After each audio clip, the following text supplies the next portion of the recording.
প্রচুর ঠান্ডা লেগে গেছে, তার জন্য গলা একদম চেপে গেছে।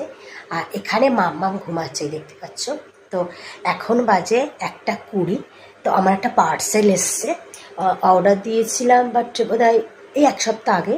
তো কালকে একটা এসছে, আজকে একটা এসছে, তাই ভাবলাম দুটো একসাথে তোমাদের সাথে শেয়ার করব।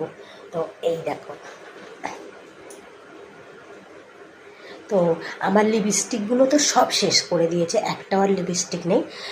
তার জন্য অরিন্দ্র বাবার লিপস্টিক অর্ডার করেছে। এই তো চলো কী কী লিপস্টিক এসছে সেগুলো তোমাদের সাথে একটু শেয়ার করি। তো তার আগে চলো বাইরে যাই, কেননা এই যে ঘুমাচ্ছে, এক্ষুনি উঠে যাবে। চলো বাইরে যাই।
অনুরোধ